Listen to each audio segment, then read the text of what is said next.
Hoy iniciamos con la segunda entrega de este estudio sobre la Iglesia Católica Romana y su catecismo. Ya la semana pasada, en la entrega primera, hablamos un poquito de historia. Fue realmente muy rápido, no fue nada muy profundo, porque la intención no era agobiarles. Sin embargo, sí dejarles algunas pautas importantes con respecto a los inicios de la cristiandad, la división entre la iglesia, en la iglesia católica al convertirse en iglesia oriente y occidente o católico romana y ortodoxa. Ortodoxo pues quiere decir que observa la tradición. También hablamos un poquito de algunas de las diferencias doctrinales que tienen estas dos iglesias y por ende que les llevaron a separarse. Hoy pues deseamos iniciar directamente con el estudio del catecismo. Para esto pues nada mejor o mejor fuente que ir directamente a la página oficial del Vaticano, misma que usted puede ver la dirección acá arriba en la barra buscadora del explorador y en el índice general del Catecismo de la Iglesia Católica. Pues bueno, entramos en materia. Vamos a empezar a definir algunos conceptos. Dentro de ellos, si el Señor nos ayuda, veremos hoy lo que ellos llaman la tradición y las escrituras. También veremos la constitución del canon católico romano y también veremos las doctrinas marianas. Para este fin, pues como vamos a estudiar directamente aquí en el catecismo que está en la página oficial del Vaticano, pues es muy fácil buscar. Una vez que se sabe lo que se busca, pues usted podrá observar que al final de algunos de los títulos hay algunos numeritos. Esto quiere decir que en en particular que señalo con mi puntero, encontramos los artículos que van del 27 al 49 y corresponden pues al capítulo primero, que es el hombre es capaz de Dios.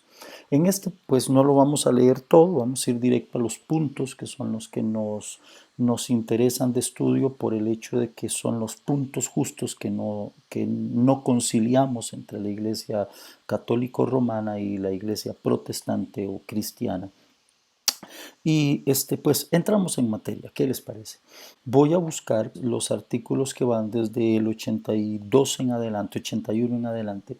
Y pues como usted puede ver, aquí estoy entre los puntos que van del 74 al 11, lo cual quiere decir que aquí está lo que necesito. Y este artículo 2 tiene por nombre la transmisión de la revelación divina. Entramos aquí. Y pues permítame leer para ustedes algunos de los artículos. No los vamos a leer todos. Si usted gusta en su casa, pues usted puede ampliar esto y estudiar más a fondo. Estoy seguro de que encontrará muchísimas cosas más. Yo voy a ir directo a los puntos que pues para este estudio me interesan. Así que vamos a leer a partir del punto 81. La Sagrada Escritura es dos modos distintos de transmisión. La Sagrada Escritura es la palabra de Dios en cuanto escrita por inspiración del Espíritu Santo. La tradición recibe la palabra de Dios encomendada por Cristo y el Espíritu Santo a los apóstoles y la transmite íntegra a los sucesores, para que ellos, iluminados por el Espíritu de la verdad, la conserven, la expongan y la difundan fielmente en su predicación. Quiero que subraye por favor aquí en su mente que ellos la reciben e iluminados por el Espíritu Santo deben de conservarla, exponerla y difundirla fielmente en su predicación. Sin embargo, en el artículo 82 dicen esto. De ahí resulta que la iglesia a la cual está confiada la transmisión y la interpretación de la revelación, y mire esta palabrita que está aquí, no saca exclusivamente de las escrituras la certeza de todo lo revelado. Y así, las dos, subraye por favor, las dos han de recibirse y respetarse con el mismo espíritu de devoción. Entonces, si la iluminación de las escrituras les fue dado a ellos para que la conserven, la expongan y la difundan fielmente en su predicación, ¿cómo es que ellos no sacan exclusivamente de la escritura la certeza de lo revelado? Sin embargo, aunque algo de lo que me digan no está revelado o no está en la escritura, aún así debemos de recibirlo y respetarlo con el mismo espíritu de devoción. Ya aquí iniciamos con un problema bastante grande referente a la forma en la que la Iglesia Católica Romana eh, transmite y expone sus doctrinas. Lo número uno, que no tienen que estar basados en la escritura, cosa que para nosotros, los creyentes en la palabra y en el Señor, y en lo que la misma escritura dice, entendemos que todo lo que esté revelado, todo lo que sea inspirado o todo lo que se diga viene de parte de Dios, debe de tener una sujeción total a la escritura. Por ende, nosotros los protestantes o los cristianos no usamos ningún tipo de material que no sea necesariamente la escritura, y cualquier cosa que se quiera escribir debe de tener una conexión absoluta con lo escrito. Esto de que no sacan exclusivamente de la escritura la certeza de todo lo revelado ya es un gran problema. Y que me digan que debo de recibirlo y respetarlo con el mismo espíritu de devoción, como si fuera la escritura, es un problema mayor. Pero sigamos adelante. Voy a leerles el artículo 85 y 86. Luego el 100.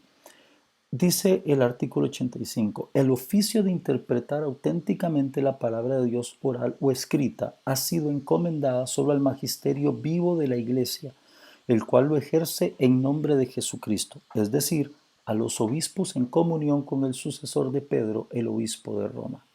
El 86 dice, el magisterio no está por encima de la palabra de Dios, sino a su servicio para enseñar puramente lo transmitido, pues por mandato divino y con la asistencia del Espíritu Santo, lo escucha devotamente, lo custodia celosamente, lo explica fielmente y de este único depósito de la fe saca todo lo que propone como revelado por Dios para ser creído.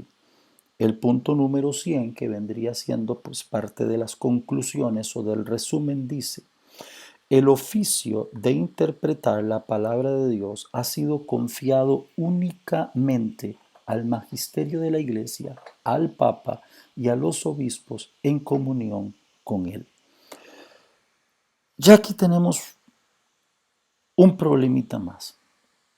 Porque si leemos en la escritura y mantenga en su mente esto, el oficio de interpretar auténticamente la palabra de Dios ha sido confiado únicamente al magisterio de la iglesia, al papa y a los obispos en comunión con él. Ya tenemos un asuntito porque necesitaríamos entonces recordar algunas de las cosas que están escritas en la palabra.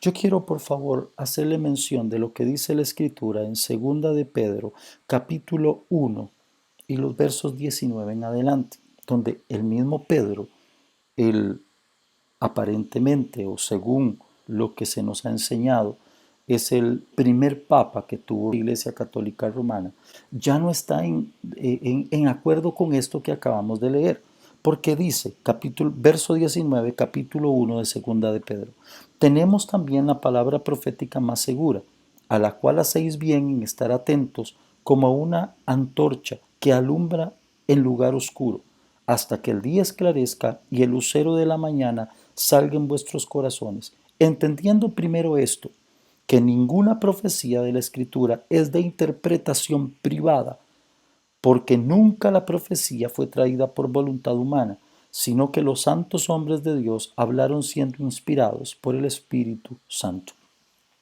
Pues entonces resulta acá que Pedro, el supuestamente primer papa de la Iglesia Católica Romana, dice que la profecía o la revelación no es de interpretación privada y aquello que no es privado es público, lo cual quiere decir que el Espíritu Santo se lo puede revelar a quien él desee. La historia misma nos enseña cuántos hombres y mujeres de Dios han recibido revelación de la Escritura. Sin embargo, aquí en el Catecismo leemos que el oficio de interpretar auténticamente la palabra de Dios es un oficio único y exclusivo del magisterio de la Iglesia, del Papa y de cualquier obispo que esté en comunión con él. Entonces, o Pedro nos mintió, o el catecismo está enseñando algo que definitivamente no es bíblico. Recordamos lo que el Señor Jesús mismo enseñó en Marcos capítulo 7 y el verso 5 en adelante. Marcos capítulo 7 y el verso 5 en adelante. Dice, le preguntaron pues los fariseos y los escribas, ¿por qué tus discípulos no andan conforme a la tradición de los ancianos, sino que comen pan con manos inmundas? Respondiendo él les dijo, hipócritas, bien profetizó de vosotros Isaías, como está escrito, este pueblo de labios me honra, mas su corazón está lejos de mí. Pues en vano me honran enseñando como doctrinas mandamientos de hombres. Porque dejando el mandamiento de Dios, os aferráis a la tradición de los hombres, los lavamientos de los jarros y de los vasos de beber, y hacéis otras muchas cosas semejantes. Les decía también, bien invalidáis el mandamiento de Dios para guardar vuestra tradición. Porque Moisés dijo, honra a tu padre y tu madre, y el que maldiga al padre o a la madre muere irremisiblemente. Pero vosotros decís, basta que diga un hombre al padre o a la madre, es corbán, que quiere decir mi ofrenda a Dios, todo aquello que pudiera ayudarte. Podríamos seguir leyendo ahí un poquito más. Sin embargo, encontramos aquí en la Escritura que el Señor Jesús mismo está diciendo que la tradición nunca está por encima de lo escrito. Con todo y todo, acabamos de leer acá que debemos de respetar una tradición con la misma vehemencia y con la misma fe con la que honramos la Escritura. Entonces, el Señor pareciera estar enseñando algo que está totalmente en desacuerdo con lo que leemos y se enseña en el catecismo. Pareciera que Pedro también, y digo pareciera en un tono un tanto sarcástico, si usted me lo permite y me disculpa por ello, pero es que no puede ser que enseñen algo que no está acorde a la escritura, pero como es tradición, entonces debe de ser respetado.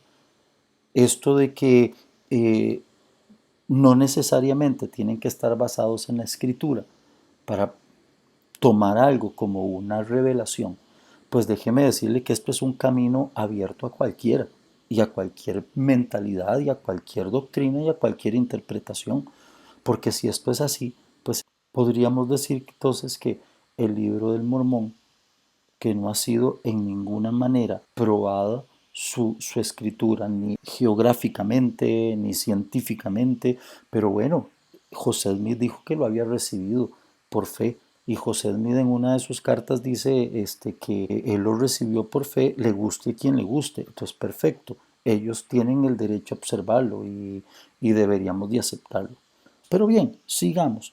Quiero leer ahorita el punto 22, el artículo 120. Para esto, pues voy a regresarme y vamos a buscar el artículo 120, las Sagradas Escrituras. Vamos a referirnos a la constitución del canon, esta primera sección de creemos. En el artículo 120 dice así, voy a leer el 120 y el 121. Dice, el canon de las escrituras. La tradición apostólica hizo discernir a la Iglesia qué escritos constituyen la lista de los libros santos. Esta lista integral es llamada canon de las escrituras. Comprende para el Antiguo Testamento 46 escritos y 27 para el Nuevo. Entonces da la lista: Génesis, Éxodo, Levíticos, Números, Deuteronomios, Josué, Jueces, Ruth, los dos libros de Samuel, los dos libros de Reyes, los dos libros de Crónicas, Esdras, Nehemías, pero aquí empieza a citar Tobías, Judith, los libros de los Macabeos, los Salmos, Job, Proverbios, Eclesiastés, el Cantar de los Cantares, la Sabiduría, el Eclesiástico, que son libros apócrifos, Isaías, Jeremías, Lamentaciones, Baruch, que es otro libro apócrifo, Ezequiel, Daniel, Oseas, Joel, Amós, Abdías, Jonás, Miqueas, etc. Entonces, encontramos aquí, vamos a leer el artículo 21, que el Antiguo Testamento es una parte de la Sagrada Escritura de la que no se puede prescindir Sus libros son divinamente inspirados y conservan un valor permanente porque la antigua alianza no ha sido revocada. Y si leemos en el resumen el artículo 138, dice, la iglesia recibe y venera como inspirados los 46 libros del Antiguo Testamento y los 27 del Nuevo.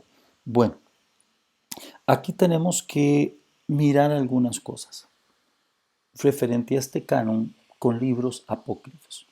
Lo primero que usted y yo debemos de recordar es que los libros del Antiguo Testamento no son un canon entregado a la cristiandad, son un canon entregado a la religión judía, de donde lógicamente hay una revelación de Jesucristo, donde vendría la cristiandad. Pero ese canon no le fue entregado a la iglesia cristiana o a la iglesia católica o a la iglesia protestante. Ese canon le fue entregado íntegramente a los judíos. Entonces, ese canon no nos pertenece y algo que no nos pertenece no puede ser utilizado, modernizado, trabajado, etcétera, por manos que no sean aquellas a quienes se les depositó este canon. Entonces, ¿por qué la Iglesia Católica Romana se adjudica el derecho de ingresar en este canon libros que ni los mismos judíos aceptan y tienen en su canon? Esto es algo muy importante. El canon judío no tiene estos libros apócrifos. Ellos rechazaron los apócrifos como parte de la revelación inspirada. Y en esto debemos de notar dos cosas. Número uno, en las Sagradas Escrituras veremos que el maestro nunca tuvo discusiones con los líderes religiosos en relación con la revelación inspirada, por lo que entendemos que el Señor estaba de acuerdo con los escritos usados como inspirados. Dos, a ellos les fue dado el canon, como dije anteriormente. El Antiguo Testamento no es católico o protestante, es total y completamente judío, y por lo cual nadie tiene derecho a cambiarle lo que no se le ha dado divinamente. También debemos de recordar históricamente que la Iglesia Católica no siempre aceptó estos libros. Estos fueron aceptados en el año 1546 en el Concilio de Trento. Eh, Debemos de entender algunas cosas también de estos libros. Hay algunas enseñanzas que no calzan con la enseñanza de la Escritura y de lo que los apóstoles enseñaron. Déjeme ponerle tres ejemplos nada más. En el libro de Tobías, en el capítulo 6 y en el versículo 5 al 7, pareciera que el ángel le indica un tipo de remedio mágico para usarse en contra de la posesión demoníaca a Tobías. También a Tobías, en el capítulo 4, verso 11 y en el capítulo 12 y el verso 9, se habla de recibir perdón de pecados por el solo hecho de dar una limosna. Y un tema que vamos a ampliar más adelante, en Macabeos capítulo 12, usted y yo leeremos cómo puede alguien dar dinero por los pecados de alguien familiar o amigo que ya falleció para que sea perdonado de pecados. Tres enseñanzas que no se repiten de ninguna manera en el resto de la escritura. No fue avalado por el Señor Jesucristo ni por sus apóstoles en ninguna de sus cartas, ni tampoco esas enseñanzas están avaladas en el canon judío a lo largo del Antiguo Testamento. Entonces, no podemos aceptar estos libros como si fueran realmente inspirados. Pues bueno, entramos a un puntito un poco más complicado. Vamos a buscar aquí en el mismo índice del catecismo, vamos a buscar el artículo 490 y de ahí en adelante. Como puede ver, están estos numeritos y pues vamos a buscar aquí entre el 484 y el 511, párrafo 2. Concebido por obra y gracia del Espíritu Santo, nació de la Santa Virgen María. Entonces vamos a ver algunos puntos que están aquí. En el artículo 490, donde dice la Inmaculada Concepción, o sea que María nació sin pecado, dice, para ser la madre del Salvador, María fue dotada por Dios con dones a la medida de una misión tan importante. El ángel Gabriel, en el momento de la anunciación, la saluda como llena de gracia. En efecto, para poder dar el asentimiento libre de su fe al anuncio de su vocación, era preciso que ella estuviese totalmente conducida por la gracia de Dios. 491. A lo largo de los siglos, la Iglesia ha tomado conciencia de que María, llena de gracia por Dios, había sido redimida desde su concepción. Es lo que confiesa el dogma de la Inmaculada Concepción, proclamado en 1844 por el Papa Pío IX, donde dice: la bienaventurada Virgen María fue presentada inmune de toda mancha de pecado original en el primer instante de su concepción, por singular gracia y privilegio de Dios omnipotente, en atención a los méritos de Jesucristo, Salvador del género humano. Quiero leerles el 493. Los padres de la tradición oriental llaman a la Madre de Dios la Toda Santa. La celebran como inmune de toda mancha de pecado y como plasmada y hecha una nueva criatura por el Espíritu Santo. Por la gracia de Dios, María ha permanecido pura de todo pecado personal a lo largo de toda su vida. Déjeme buscarle, por favor, una de las páginas que yo uso de referencia para este estudio. Es una de las páginas precisamente de la Iglesia Ortodoxa. Como usted puede ver, estoy en la página de la Iglesia Ortodoxa.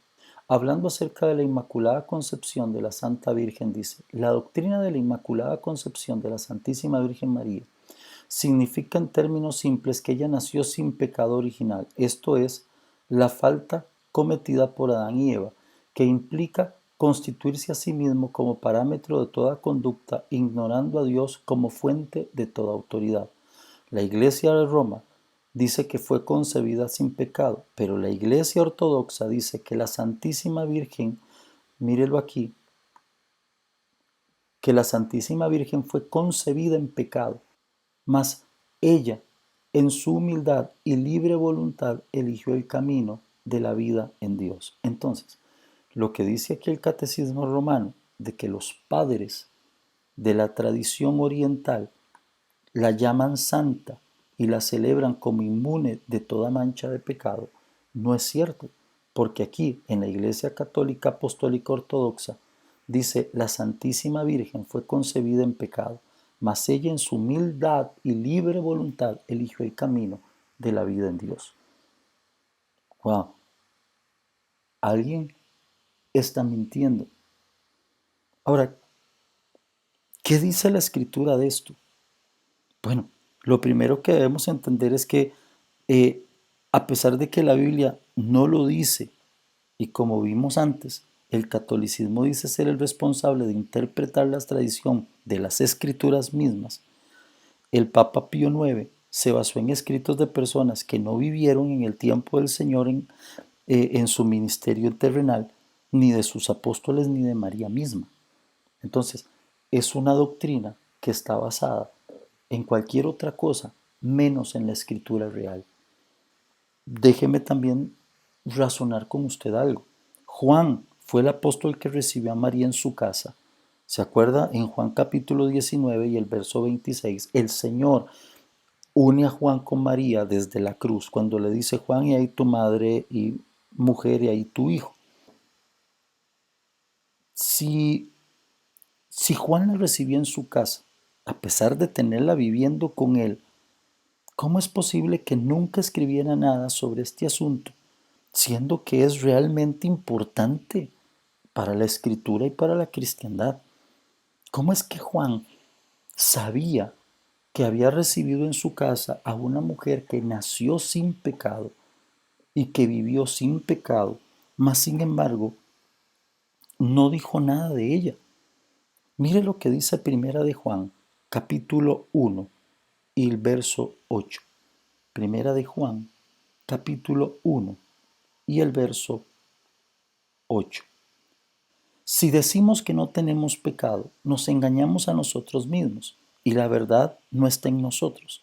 Si confesamos nuestros pecados, Él es fiel y justo para perdonar nuestros pecados y limpiarnos de toda maldad.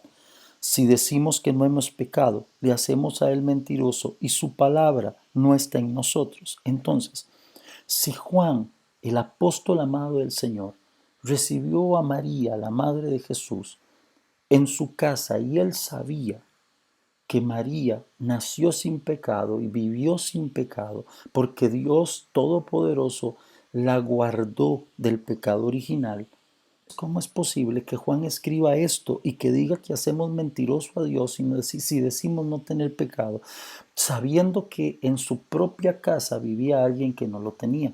Por favor, si yo viviera con una mujer que Dios guardó y preservó del pecado original en su nacimiento y a lo largo de su vida, no solo lo sabría, se lo contaría a todo el mundo, porque es un hecho realmente importante y sin precedentes, porque hasta ahora en la historia el único que dice la Biblia nació sin pecado era Jesucristo mismo. ¿Por qué Juan no lo dijo? Los apóstoles, según la Escritura, nunca veneraron a María. Ellos debieron haber conocido algo tan importante y no puede ser posible que hasta 1800 años después la Iglesia Católica Romana lo reciba por revelación y lo sepa.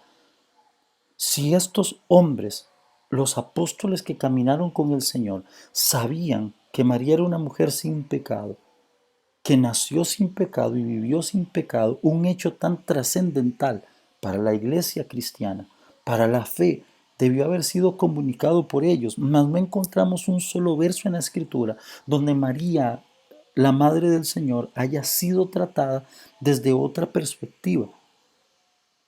Romanos 3:23 dice que todos hemos pecado y solo se hace la salvedad del Señor Jesús en Hebreos 4:15. Fue el único que nació sin pecado. Ahora, si leemos en Lucas capítulo 1 y el verso 43, encontramos la principal prueba de que esto está lejos de una verdadera interpretación de las Escrituras y la revelación. Lucas capítulo 1 y el verso 46. Entonces María dijo, engrandece mi alma al Señor, y mi espíritu se regocija en Dios mi Salvador, porque ha mirado la bajeza de su sierva, pues he aquí, desde ahora me dirán bienaventurada todas las generaciones. Si María nació sin pecado y vivió sin pecado, ¿por qué necesitaba ver en Dios a su Salvador? Ella no tenía pecado. Ella no necesitaba de un Salvador. Ella ya era perfecta delante de Dios. Todas estas son cosas que debemos de revisar. Y digo yo, es mi concepto muy personal. Si a mí me dijeran que alguien nació sin pecado y vivió sin pecado, pues ya no es tan ejemplo de vida para mí, porque no sufrió las mismas cosas que yo sufrí, fue guardada divinamente por Dios para no pecar.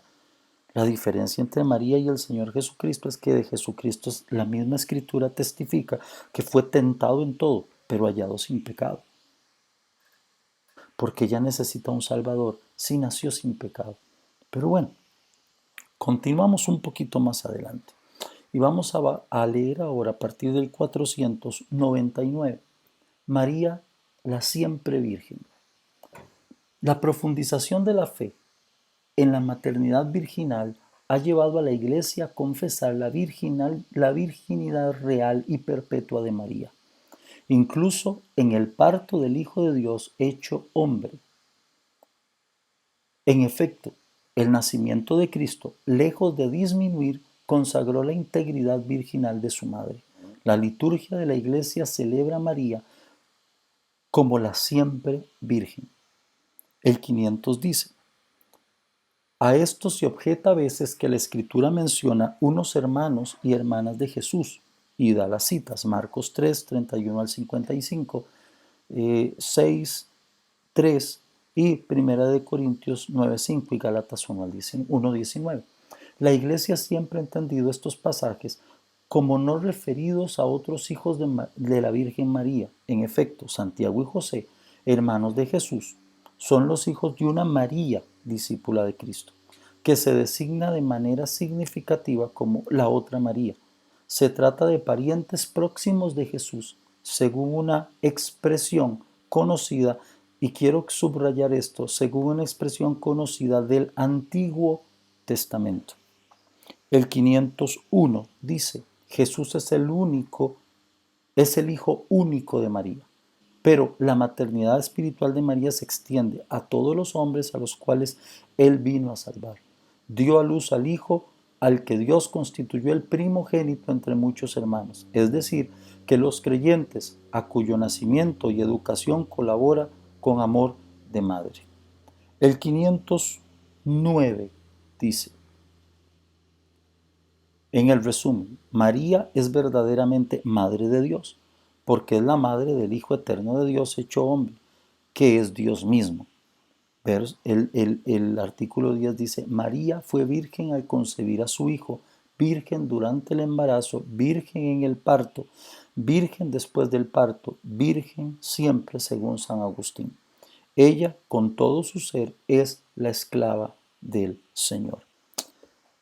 Las escrituras deben de ser interpretadas por el contexto histórico, como número uno. Eso lo creemos los cristianos y lo cree el Vaticano cuando habla de las escrituras y de la tradición. Una mujer con un solo hijo era considerada bajo maldición. Hasta el día de hoy, en Israel, los más conservadores creen que en las familias grandes como prueba de la bendición divina. María no podía tener un solo hijo. Ahora, ellos también, y como lo subrayé ahí con mi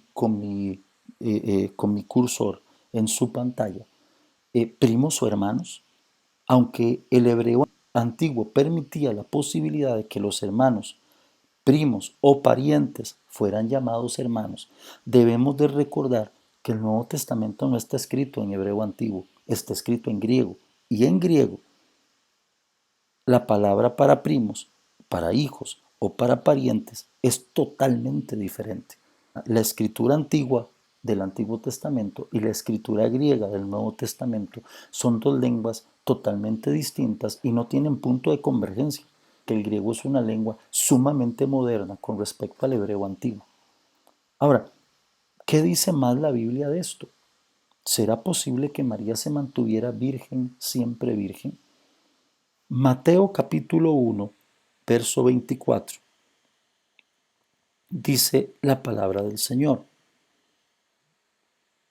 En la historia del nacimiento dice, y despertando José del sueño, hizo como el ángel del Señor le había mandado y recibió a su mujer, pero no la conoció hasta que dio a luz a su hijo primogénito y le puso por nombre Jesús. Dos cosas en este verso 25 del capítulo primero de Mateo. Número uno, José conoció a María después de dar a luz su primer hijo, Jesús.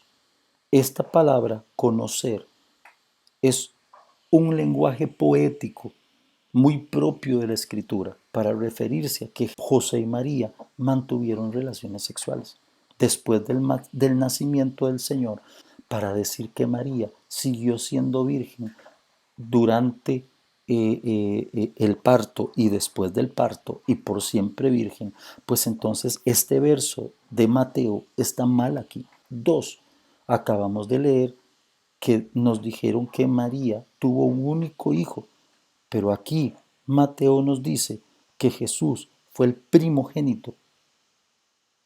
El verso 25 dice, no conoció a su mujer hasta que dio a luz a su hijo primogénito. Primogénito es el primero, no el único, lo cual quiere decir que Jesús tuvo más hermanos, María tuvo más hijos con José. La tradición, el estilo de vida de los judíos en aquella época y hasta nuestros días, los más conservadores, los más tradicionales, creen en las familias grandes como parte de la bendición de Dios. Déjeme, por favor, citarle un verso más, aunque ya lo leímos, pero para afianzar esto, Lucas capítulo 2 y el verso 7, dice la palabra del Señor. Y dio a luz a su hijo primogénito, y lo envolvió en pañales, y lo acostó en un pesebre, porque no había lugar para ellos en el mesón. Recordemos que Lucas, al igual que Mateo, O sea, son parte de la gente que vivió estos procesos. Estuvieron ahí durante la historia. Escribieron las cosas que los apóstoles les contaron. Así que no es posible que ellos no hubieran sabido que María no tuvo más hijos. Curiosamente, tanto Mateo como Lucas dicen que María lo que tuvo aquí fue un hijo primogénito. Eso quiere decir que vinieron más hijos después de esto. Los nombres de los hermanos de Jesús están bien definidos en la Biblia: Jacobo, José, Judas y Simón. Y una serie de hermanas de las cuales la Biblia solo dice y sus hermanas, por lo que entendemos que eran más de una. Entonces, no es una verdadera interpretación de la Escritura el que María se haya mantenido virgen y con un solo hijo. Aparte de esto, pues tenemos una doctrina más, que es la asunción de María. Esto es que María fue llevada al cielo en cuerpo y alma. Fue una doctrina dada por el Papa Pío XII en noviembre de 1950. ¿Qué dice la Escritura? Pues lamentablemente absolutamente nada. Sin embargo, debemos de usar un poquito la razón para interpretar algo. El Evangelio de Juan fue escrito entre finales del siglo I y principios del siglo II.